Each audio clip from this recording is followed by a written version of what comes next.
l'université Yabana Boma Inibo. C'est l'université qui rassure Inibo. Inibo Kimakinkaka Makamangwe bandi, makamangwe bandi, yakana Inibo. Makamangwe bandi, makamangwe bandi, yakana Inibo. Ah ben, chers téléspectateurs, chers auditeurs, chers internautes, je sais que vous êtes tellement nombreux en train de suivre cette tranche qui vous permet de vous informer, de vous former, de vous transformer et de vous réformer dans différents domaines. Alors, les lots donc pour nous bien, vous savez déjà que du côté enseignement supérieur et universitaire, tout ça presque la fin de l'année académique et on se prépare déjà pour une nouvelle année académique, surtout que le ministère de l'Éducation nationale va publier qui déjà le résultat et examen d'État et nous avons jugé bon donc de rencontrer une autorité il y a un domaine enseignement supérieur et universitaire. C'est donc le manager du conseil d'administration de l'université des Boma avec qui nous allons échanger. Nous avons décidé que tout en aille sans bête sur la fiole, tu veux tout ça, avec le Inibo. Donc, comme vous le savez, nous allons utiliser toutes les langues que l'on utilise ici à Boma et au Congo central. Le français, les lingala, les kikongo pour une meilleure audition. Alors, sans plus tarder, je vais déjà aller à la rencontre de mon invité. Mais vous le savez déjà, moi c'est Ilirich Bazimbulu, les savants du siècle qui présente donc cette émission. Donc, je vais aller rencontrer mon invité en compagnie de mon réalisateur Mitterrand Menga Champagne, Obala Bakiki. De là pour rencontrer donc le manager du conseil d'administration de l'université de Boma nous a donné donc le privilège de le rencontrer. Bonjour monsieur le MCA. Bonjour. En tout cas, nous sommes très heureux de vous rencontrer. Nous sommes venus vous trouver donc pour discuter autour de l'Inibo. Est-ce que est disponible ya Uyambabet? Betika kukubama pe kukubu kwa mbote mbote samu na répondre na ba question nyonso yina ngele ndaka poser. Nous sommes là. D'accord, merci beaucoup. Donc, lui c'est monsieur Albert Ngouvouloubola, le manager du conseil d'administration de l'université de Boma, mais aussi le promoteur de cet établissement d'enseignement supérieur d'utilité publique. Alors, betke vanda télé mavé, betke kwenda vanda beto sambe tutu bamambu na tindu mosi ya kufuana. Siècle. Inibo Kimakinkaka Makamangwe bandi, makamangwe bandi, yakana Inibo. Makamangwe bandi, makamangwe bandi, yakana Inibo. Ok, comme je le disais déjà, donc nous sommes là pour discuter avec monsieur Albert Ngouvouloubola qui est, je vous disais tantôt, le promoteur de l'Inibo, les managers du conseil d'administration de CPL Kokokutanaye. Alors, monsieur Albert, on entend parler Inibo. Pouvez-vous nous dire un peu Inibo Ango Watoloba? Eza nini juste? Maman maken Rolanda Beto Batata Bazaba Inibo Ango yake nini au juste? Merci beaucoup. Samu na ngivula nge ya mbote Inibo yake dizine ya Bukufi ile zona tuba Université de Boma. Ya wina Inibo yake Bukufi ya Université de Boma. Alors yake sikulu ya kuzangama une institution d'enseignement universitaire ya undeke kamba ka bana samu to batata mutiko ndike vana ke même ngudika tata ken kunata moto andika ka mwana we alors même batu bakulu tukeni kutanga beketu bakaka bana classe bana université buna kuna nde université ngo ina ya betke bokila ka Université de Boma na Bukufi Inibo Université de Boma. Est-ce qu'il y a qui a kuzabana na l'état congolais to une université qui fonctionne kaka na magui? Merci beaucoup Nangiuvula ya Yambote Université de Boma Inibo. Déjà tango ya bakaka kumbwa ngo ya Université de Boma automatiquement ya kuza kuma diambo ya kuzabakana na luyalo parce que kumbwa ngana yine yakele Boma. Alors maintenant université me baka kumbwa ngo yes. Yezo na tuba ke l'état me adopté yao. L'état me zaba yao. Pe l'état kuza ka pesa yao mikanda nyonso yine bakeke pesa kana université yine ke ya kuzabakana na place benukele na province yine benukele na ichi yine benukele pena monde ya mvimba kele keswa kisika ngekele arrêté na beto yina ministre to RDC mezabila beto 231 bar minesu bar Cab Mine 2022 ya voandaka signé le 25 mai 2022 na ministre yini ketalaka mambo ya ba université na bilombo ngoyina arrêté avant d'aka signé na 2022 alors université pia bandaka en 2022 comment université ya kuzaka banda 3 ans avant nous avons initié la création de cette université 3 ans avant et puis après 3 ans ya kuza kuma kuzabakana. Pourquoi 3 ans après? Parce que ya uyina tangu bafumu ketu adisaka yichi ketu adisaka ba université ya uyina tamba ke presaka na université samuna kutadidila eske andike voanda eske andike tambula eske andilenda zaula ok donc andike mwana ya moyo ale pesa yani mikanda betu tala to yuvula question ngeme répondre bakuza tala bamemona ke wisava bakuza katala ke ba mutindu betken kusadira muti betken kukubikila ba mambo muti betken kutadila na ntwala bametuba ya kuyela yakele bamepesa beto mikanda bamepesa beno mikanda na benkena kusaba awa betkena fumu ya Inibo ya ndinde que les promoteurs c'est-à-dire mutuina salaka Inibo ya Vanda et anke toi dit ça donc conseil d'administration Zulu toza pour kolobela marambo Inibo comme je dis là nous allons parler toute langue possible pour permettre une bonne audition. Alors monsieur Albert Ngouvoulou, vous êtes MCA de l'université de Boma, donc vous maîtrisez bien l'université de Boma aujourd'hui. Alors nous allons MCA, est-ce que comment est structuré, comment est organisée l'université de Boma? Est-ce que l'organisation soit nécessaire pour l'université soit digne et crédible se trouve à l'Inibo? Oui. Parmi les critères, il y a des sosa na bakulutu ya ministère de l'enseignement supérieur et universitaire, ça m'a pesa beto agrément, il y a aussi l'organisation na kati ya université. C'est comme ça que betke voandaka na conseil d'administration. Conseil d'administration kunendeke le manager du conseil d'administration qui est le promoteur et donc votre humble serviteur. Mounou yai promoteur, président du conseil d'administration, de beto na baterme beto manager du conseil d'administration. Beto ken na cabinet ya mvimba ken ku fonctionner pour la politique général de l'université. Nandimba na yau betuke na comité de gestion. Yine ke voandeka recteur, secrétaire général académique, secrétaire administratif et financier. Et bosi diaka na ba pembeni na bau bakena ba kulutu yankaka pe ken kusala na bau kitwadi, c'est là qu'on appelle par les cadres de l'université, des autorités de l'université aussi. Sur le plan académique, sur le plan scientifique, sur le plan administratif. Babikada nyostuyina beto tulaka yao en place sans activité, sans université ya tambula pour que en tout moment, quel que soit l'aspect du problème, quel que soit le niveau du problème, au moins il y a qu'un répondant na yao. Donc université qui est très bien structurée, bien en place. En place. Alors, wapi me bakama université, siège ya Inibo ya ke wapi? Si kanangezo na mona université de Boma, Inibo, siège na yao, bureau administratif d'abord. Bureau administratif, ya kele na Katia Centre-Ville.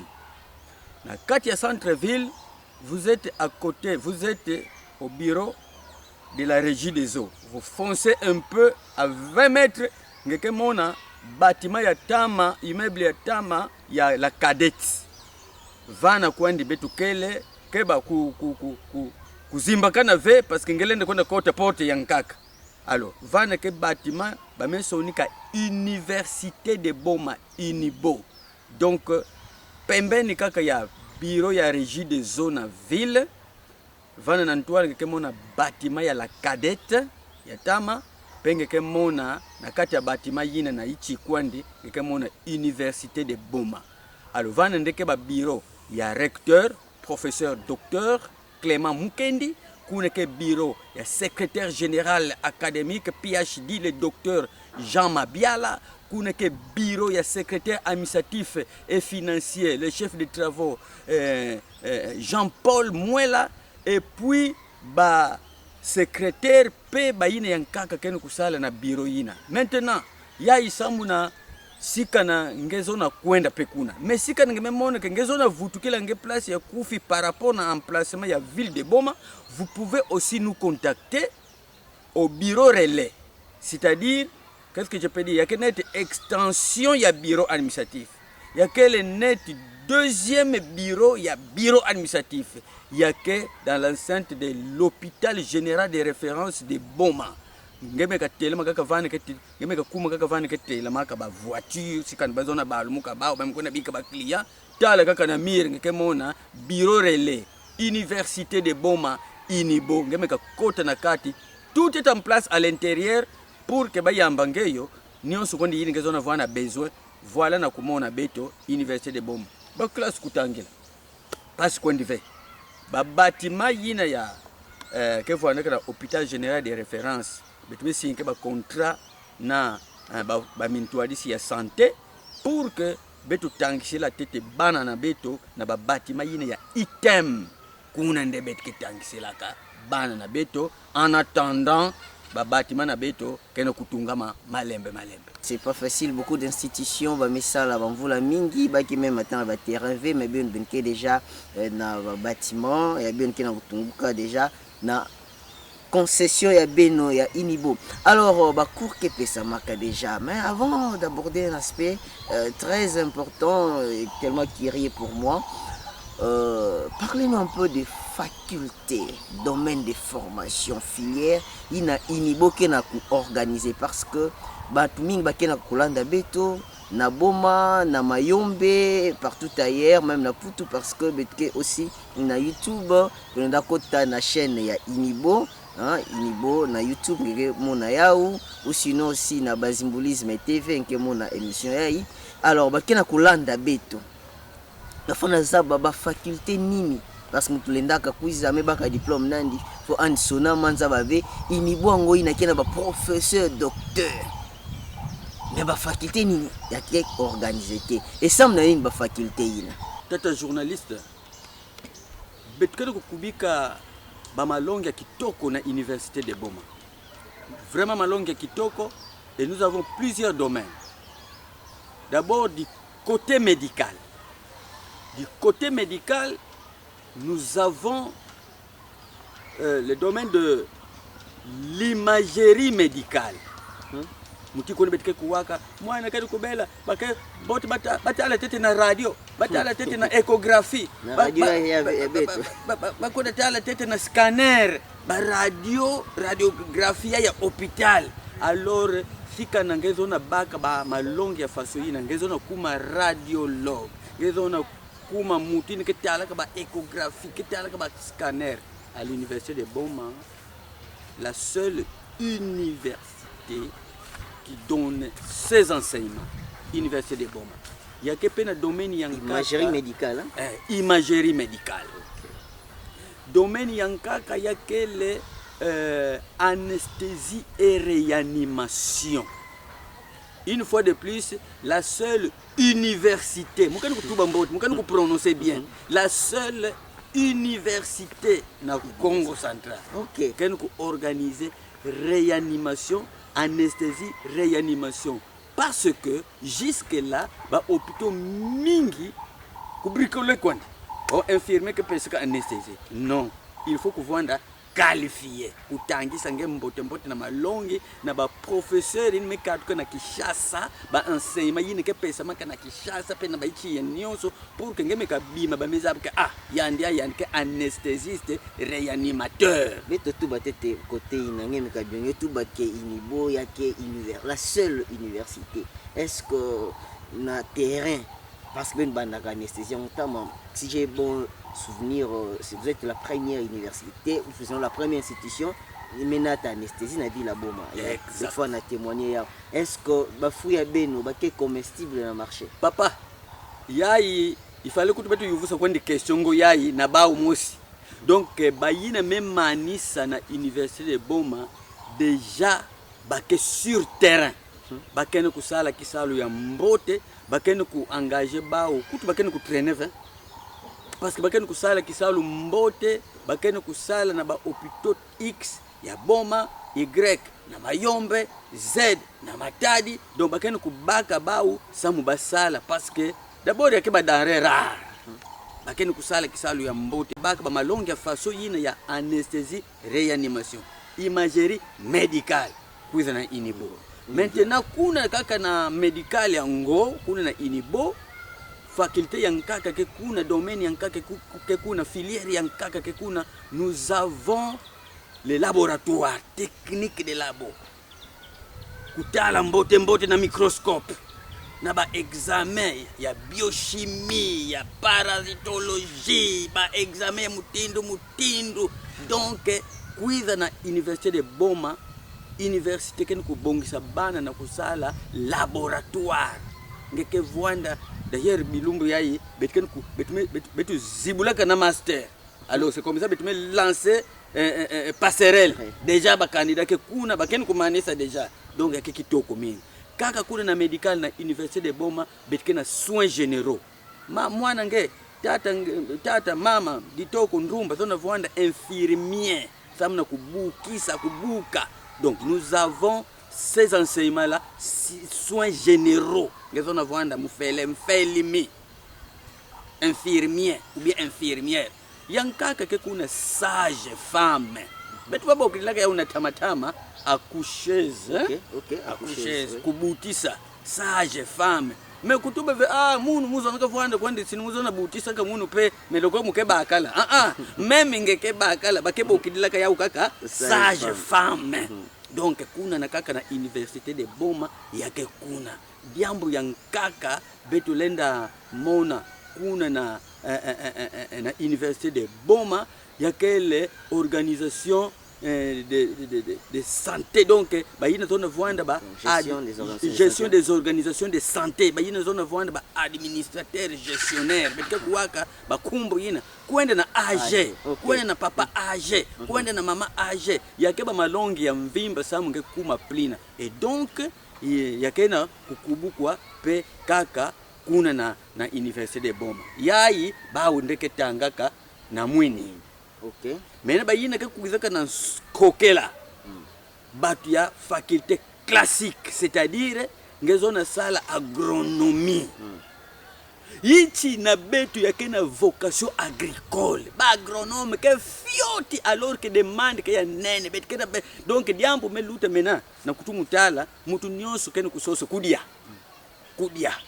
Or kudia ina bima ya kukuna, bima ya kuproduire, bima ya kugere ba agronome betken ku former ba agronome pe ba produire na beto baken ku sala déjà sur terrain baken très bien apprécié. Mou vandaka surpris okidisa mo ba meza asa munu il y a vrai kwandi ke beno metangisa tata yayi na beno ametu bitala fumo beto na université. Mutami oui c'est notre produit fini. Amtu bon? Kaka na boma awa metangila. Mama meza asa ba na inibo. Donc ça se passe très bien. Tala babika mona kana wonga bie kiadi kana nini agronomie ya ke faculté mosi ya mbote ya kulongi ya kutindela bana agronomie. Faculté ya nkaka ke kuna science juridique, politique et administrative. Yini betike boklaka droit, ngezona voanda avocat, ngezona voanda juge, ngezona voanda magistrat na inibo. Balongi ni ke kuna. Ngezona voanda politologue. Bilumbu ya ibao ke ala na politique. Alors betike kubwela dozi ya kuzaba kutuadisa parce que bilumbu nkaka betike kumoneka ba politique. Ba meka kwenda undire ba mkunda changer ba mambo mais cette fois-ci in bombe bongisa malongi comme ça timu tukeni kukwenda. Andi voanda quand même former, andi voanda quand même conscientiser éthique yini ya voanda ke kukwenda changer tubulu kuna ve. Kwa kumambo nkange voanda tuba tange mekuna biala kuna mekuma mambo nkaka. Betkeni kubongisa science politique. Ya nkaka kuna sciences économiques. Économie ya ichi ya betu ya kubongisa, ya kutuadisa tinda bana sciences économiques. diambo yankaka ke kuna faculté de science. C'est comme ça que informatique le col ken ku développer mambo nous comme informatique mambo nous comme informatique baza la play informatique ambwa beno tinda bana na informatique na université de Boma bet babongisa ba mbote pe benke regretter ve yake voanda diambo ya mbote tinda bana tinda ba kwako comme ça balonguka kisalo ya mbote balonguka bisalo ya mbote parce que ngeme manisa à moins que vous ayez soui. Mais dans la plupart des cas, vous manisa. Allô? Ngelenda allez bon ça fait tu modiam que mon pengeme ba ko kisalo pengeme créer ngeya ngemo sipe. Il faut que ngeme créer yao parce que ba betkena ba technique ya ku pesila ba mateya pe ba conseil ya ku pesa na kati ba mateya pour que nimeka manisa ani bika vandi ka mutken ku shomeke kaka. Université de Boma. Merci beaucoup. Une récapitulation pour vous qui nous suivez. Peut-être que vous ne maîtrisez pas l'équipe Congo, donc les MCA, c'est-à-dire manager du conseil d'administration de l'Université de Boma, venez de nous parler sur les facultés que l'Université de Boma organise. Et nous avons là-bas sciences de la santé, où il y a imagerie médicale, anesthésie et réanimation, biologie médicale, jadis technique de laboratoire, soins généraux, sage-femme, gestion des organisations de santé, et il y a aussi des facultés classiques, c'est-à-dire qui sont hors de la santé, telles que l'agronomie et environnement, sciences juridiques, politiques et administratives, c'est-à-dire vous avez là-bas les droits, SPA, administration, management, c'est toujours là-bas, vous trouverez sciences économiques et de gestion. Donc, il faut venir, mais aussi sciences et technologies, vous avez l'informatique, gestion informatique, technique, maintenance des réseaux, tout ça, vous allez les trouver à l'université des Boma. Alors, vous parlez de toutes ces facultés où il faudra qu'il y ait la présence des enseignants qualifiés. Est-ce qu'il y a Inibo? Vous avez quand même les enseignants qualifiés au bazo kopé samate ya wana et pas ya bana, et puis vous arrivez à concilier la théorie à la pratique. To ba malongi kaka pli na bana me ba ka wa théorie mais ba melu d'abord na pratique. Effectivement, ça c'était notre cheval de bataille dès le départ. Mais kuzaka tuba, il faut to bengi saka ba professeur qualifié parce que parmi les conditions on nous a donné des conditions pour bien fonctionner. D'abord, le même programme des enseignements que la nation, les pays, notre république, les ministères qui ont disposé ça dans l'université. Et puis, il y a des professeurs qualifiés. Il y a limité. Il faut que bengisa ka ba profi na keri kuna na Kishasa kuna. C'est comme ça betu ko tout bon. Ataku bengisa kuna parce que balenda tu bambalanka betu kama unaka ba pe konde ba ke kuizaka ba profi yango ba profi. D'abord betu keteka trier. On ne prend pas n'importe qui. Betu me baka betu me tala nani kena expérience d'abord na domaine yango ina pe kena kutangisa mbote. Betu me bengisa. Alors maintenant, qui me gagne couper ça peut faciliter. Il ne vendre PV parfois ailleurs. Betu même tungi ça déjà inzo keneku yambaka ba professeur ngoyine comme ça tanga bakeni kuza tangi ça bake ba à l'aise ntima kukita injo ya beto mosi guest ya université kuna bameka kuiza bameleka bametangisa bameleka bametangisa bametika anike manisa na kimia amevutuka.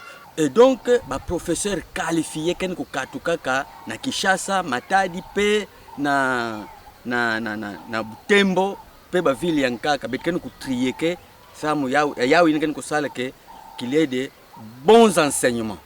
Alors maintenant, samu na ku sangisa na théorie na pratique ya kwenda bien bet ko sala ba disposition ken ko sadisa ka beto pe ken ko sadisa nos apprenants.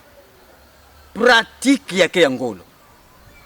Donc professionnalisation ya malongi bakenda kubaka pe ya batu yango ya fote vwanda. C'est comme ça que obligatoirement ba stage banda na première tina deuxième yakeni kulutila na boma na mwanda na matadi. Mais ba pratique yine ya chuka ya mvula pendant 3 mois c'est à kin bakeni kusadila ka ba pratique yine. C'est pour que au moins à cette étape là ils ne vont pas dire que non matériel oyo tomona ki angote na chiki totanga ki angote oui totanga ki mais tomona ki angote. Là maintenant ils peuvent être comblés, ils peuvent être rassurés que l'enseignement mamembaka yame kwenda mbote na pratique ngoina. C'est comme ça que bake à l'aise. Samna nini betu tubilaka ke bafoti kuendeka na Kishasa kuna na Kishasa tanga bakena kulanda kana pratique na bawu tumusangi sababu na batu mekatuka na ba université ya Nkaka pour que ba se sentir dans l'ambiance. Ale kuna donc batu bukatuka uonga batu bukatuka kana nini keti de bavanda décomplexé. Et donc vana nde betken kuzabila ke ba produit ya beto bakene kukwena mboti parce que ba eco betken usaka wa mutindu betken kumoninaka benken kumoninaka kuna. Comment vous appréciez, comment vous évaluez? Alors kuna nde betken kubakela ka ba réplique to ba réponse to évaluation ya kitoko ili ken kusala betu kiese mingi. Parce que bana betu bakeni se distinguer kitoko par rapport na bayankaka kwande vana ndebet que sûr que matière ken kupesama na kiesa nyonso. Donc venez à l'INIBO parce que ba malongi ken kupesama mbote pratique pe ken kusala mbote kisalu pe ken kusala mbote. Voilà, venez à l'INIBO. Je vais revenir à vous, monsieur Albert Ngouvouloubola, MCA et promoteur de l'université des Bômes. Mitterrand Menga va devoir nous balancer d'abord cet élément de l'université des Bômes qui avait organisé une grande conférence débat. Et monsieur Albert Ngouvouloubola, tozonga panayo olobela biso yango bien. Sous le haut patronage de Madame le maire ad intérim de la ville de Boma, l'Université de Boma, INIBO en sigle, en collaboration avec les inspecteurs des poules de l'éducation nationale de Boma et Mwanda, a organisé une grande conférence débat destinée aux élèves finalistes des humanités ce samedi 6 juin 2026 dans la salle titulaire au kilomètre 8.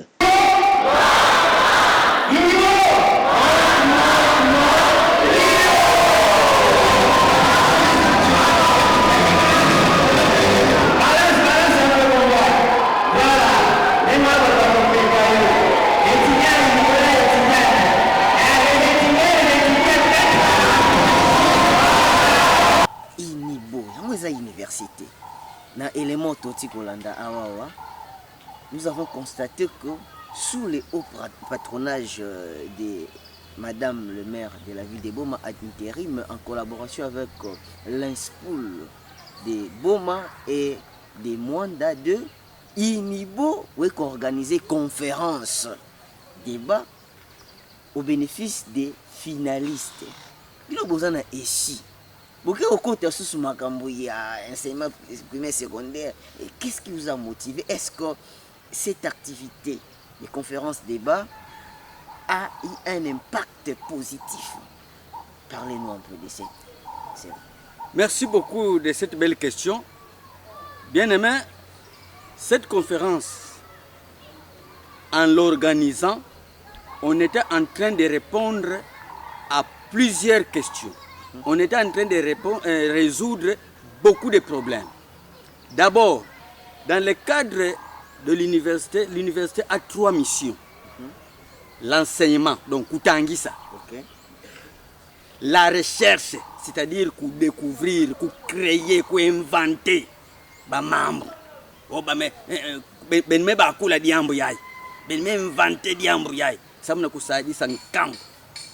Troisième mission, kusosa ba solution na ba problème kena kuluta na société, na population. C'est comme ça que beto kuizaka organiser conférence samuna kusosa solution na problème kena kuluta na société. Ya unde beto kuzama unikina ba fumu ya politico-administrative na kaya beto maman maire de la ville que nous saluons en passant parce qu'on dit yambaka beto mbote andi penseka oui yake diambo ya mbote ben organiser diambo yayi sous notre œil vigilant. betume kwenda contacter bafumu ya EPS éducation nationale, voilà, nouvelle citoyenneté. Voilà, baya ikani kusunga kani kukamba ba inspecteur ini kani kukamba inspool kani kukamba bana ya secondaire, primaire, secondaire. Betume tubila ba que non diambo mosi betkani kumona ya que problème na société. Betu zona expliquer population mais mingi bana classe ya ikani kumanisa lokole mebi ikana quelques jours kwandi basala examen d'état.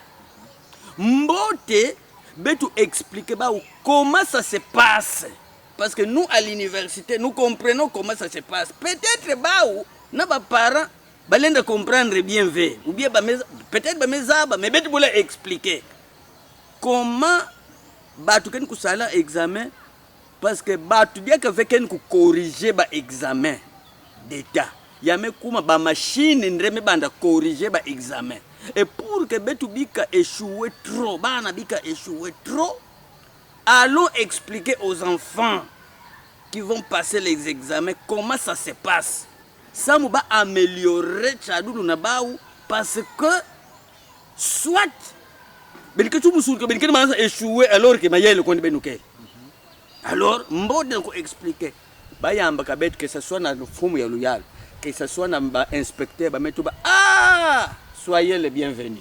Okay. Ba partenaire ya mbote directement betu me wizana samu betu kutana bana ba me bengisa la betu bana betu me kuende dans le cadre ya kukwenda expliquer ya kukwenda sosa ba solution betu tout la conférence ya kutu la kanga bana me répondre très bien à conférence ina. Okay.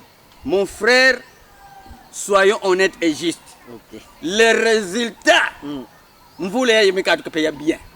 Ok, donc quelque part conférence ya simbaka mais sunga vraiment application ya donc correction 100% 100% donc baba kaka diaka ba directive ya mbote et donc nous allons continuer à expliquer nous allons continuer, ce partenariat va continuer et donc bana balenda sala beto confiance bakuiza pe na université bakuiza tanga et bana yine ke kuna na secondaire mais lute na 6 yakideka 6e fait mais lute na 4e mais lute na 4e betike continuer ku expliquer bao betike sosa deka espace bet bola expliquer diaka zambi sunga beto comme ça yao yine ku sosa solution na ba mambo kena ku lute na société betike ba teme minge betike sosa ba solution. Parce que vana que université, surtout que université de Boma, surtout que ça c'est l'université de Boma. Nous devons chercher des solutions à nos problèmes. Il y a Boma et puis partout. Quelque chose à encourager, hein. Mais qu'on a constaté que Inibo qui a accompagné la population, même dans la classe qui a accompagné, beaucoup peuvent témoigner. Vous avez assisté. Moi-même, j'étais là présent dans cette conférence. L'INIBO a expliqué l'application à IA, la correction examen d'État. Et aujourd'hui, là, l'Université de Boma ouvre grandement ses portes pour que vous puissiez venir vous inscrire. Ce serait une bonne chose. Alors, je dis que déjà, l'INIBO, tout ce qui est déjà dans Souka pour la clôture et année académique. Mais avez-vous déjà lancé aussi les inscriptions? Parlons plus du côté des inscriptions. Ou vous attendez d'abord, après, je ne sais pas, parlez-nous un peu là. Et pour les inscriptions, quelles sont les modalités, les conditions, avant qu'on termine déjà notre mission? Merci beaucoup de cette question ici. Nous avons déjà lancé les inscriptions. Les inscriptions ont déjà commencé. Venez à l'INIBO pour vous faire inscrire dans le domaine nyoso to tangiawa. Ezala na faculté classique. Et ça la science de la santé. Mais j'aimerais préciser ici, chers journalistes, vous voulez tant que vous collez ba grade, vous avez na vacances, tant que vous banda na inibo, vous avez tangisaka na mwini, c'est-à-dire banda 14h, ti kokela banda kokela ti 19h, mais vous voulez vous kota, vous avez banda tangisa banda 8h. Okay. Banda 8h. Donc bana nyos bana ya ike sona mana L1. Ba ya ike kuza banda na inibo. Bika kwenda ya tama. mais yaya nouveau kena kusonama donc betkeni kusonika bana samna kutanga banda 8h Ok. donc babanga ba diaka veka mena kuna kutanga na kokela kuna kutanga na mwini kaka alors que bakuiza Donc, on a nasuka ouvert mkweli. les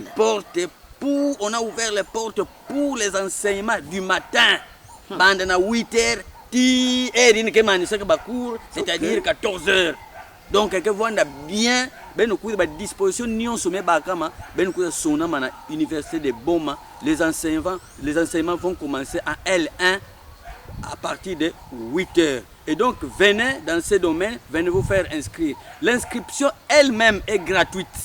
Vous ne payez rien. Vous allez remplir vos formulaires, quel dossier kukubika pour de plus amples détails. Ngélenda kuiza kona bisika yebe tumetuba ke bureau administratif nge retirer ba formulaire nge bureau administratif ya ikena pembeni ya régie des zones à bâtiment la cadette.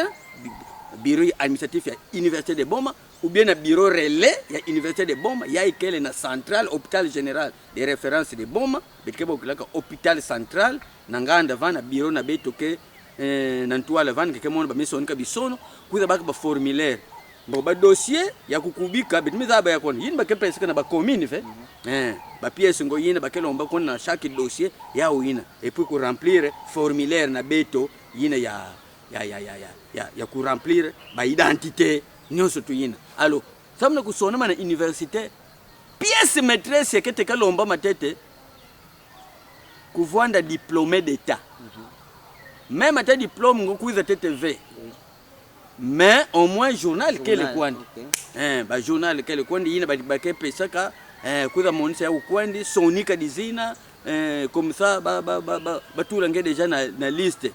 Alors, tant que me pesa kumbu yina, le reste, bakimansa landikisa ba pièce yina, comme ça nge vendre en ordre par rapport à la commission d'inscription. Kuiza sonama ya yina nde betikeni kutuba ke ba inscription ya bandaka déjà kubanga ve kuiza bakur ke bandaka na 8h na bayina ke sonama mvula yai ti na ba mvula keni kukuiza. Vraiment. En tout cas, c'est quelque chose à saluer. Donc, nous sommes déjà presque à la fin. Quelle est votre dernière adresse à la population? Surtout que vous avez beaucoup plus parlé à Kikongo pour permettre à tout le monde de comprendre. Mais j'aimerais que votre dernier message soit en français et si possible le numéro de contact. Toutefois, je tiens à rappeler, vous qui nous suivez à la radio, pour nous joindre, le numéro est 089 89 58 512. Nabandeli 089 89 58 512 Okozwa, votre journaliste et les savants du siècle, Ilirich Bazimboulou. Donc vous qui nous suivez déjà à la télé, le numéro est affiché là au bas de l'écran. Alors monsieur Albert Ngouvouloubola, votre dernière adresse à la population qui vous suit. Merci beaucoup, mon très cher journaliste. J'avais un message à adresser à la population bomatracienne pour parler d'abord de l'existence de l'université de Boma à Boma, une université d'utilité publique qui organise des enseignements que nous venons de citer tout à l'heure. Nous les avons cités en français. Les vacations, depuis 8 ans, nous les organisons. Vacations jour de 14h à 18h à 17h30, vacations soir de 17h30 à 20h30. Mais pour cette année, nous avons lancé les enseignements du matin à partir de 8h jusqu'à 14h, toujours dans les mêmes domaines que nous organisons. Les inscriptions ont déjà commencé. Venez vous faire inscrire à l'université de Boma partout où vous voulez, dans quel domaine, X, Y ou Z. Les bureaux sont en ville. Bureau administratif à côté du bureau régie des eaux, bâtiment la cadette, ancien bâtiment la cadette. Ou sinon alors, si vous êtes du côté de l'ouest de Boma, quand on a bon marché, etc., c'est Kambote, Kikiaka, vous pouvez vous arrêter à partir de l'hôpital général de référence où nous avons notre bureau relais, une extension du bureau administratif. Vous pouvez prendre tous les renseignements et les petits détails. Les frais académiques abordables, parce que nous acceptons qu'on paye petit à petit et progressivement. Donc ça, il n'y a pas de crainte. Théorie, pratique, nous formons très bien parce que nous les concilions très bien, nous donnons beaucoup de temps pour, non seulement pour les enseignements, mais aussi pour la pratique. C'est pourquoi nous les faisons à Boma et à Kinshasa. À Kinshasa, c'est surtout pour les finalistes, pour qu'ils s'imprègnent de tout ce qui se passe, de ce qu'ils ont lu, de ce qu'ils ont écouté dans l'auditoire. Et donc, avec ça, nous vous rassurons que, compte tenu de l'emplacement géostratégique de l'université à Boma, dans la province du Congo central et en République démocratique du Congo, nous sommes bien placés pour recevoir tous les candidats qui veulent suivre nos enseignements que nous organisons. Ils sont les bienvenus et ils seront très bien formés parce que toutes les dispositions sont en place. Non seulement parce que les conditions d'accueil sont assurées des professeurs qui viennent, mais les professeurs même sont compétents. Nous n'allons pas prendre n'importe qui. Les enseignements, les enseignants et ceux qui sont enseignés, nous les mettons dans un bloc pour que nous produisons de bons fruits par rapport aux objectifs nous assignés. Merci. Voilà, vous venez donc de suivre l'adresse du manager du conseil d'administration et promoteur de l'université des Boma, M. Albert Ngouvou-Lubola. Donc, faites confiance à cette institution, faites confiance à cet établissement d'enseignement universitaire d'utilité publique. Vous avez appris qu'il y a 2 vacations, vacations jour qui commencent déjà dès le matin et vacations soir, mais il y a aussi des cycles à l'INIBO, la licence et les masters, parce que à l'INIBO, il y a vraiment le système LMD qui est effectif là-bas, licence master, au niveau des masters. Il y a des professeurs qui viennent dispenser cours là-bas. Tout ça déjà malembe na Soukaya émission, comme je le disais tantôt. Vous voulez nous écrire ou poser une question particulière, le numéro affiché au bas de l'écran, mais pour ceux qui nous suivent à la radio, c'est plus 243 89 89 58 512 et je reviendrai également à notre MCA qui peut aussi mettre le numéro de contact pour que tout le monde arrive à le joindre par rapport à une question ou une autre.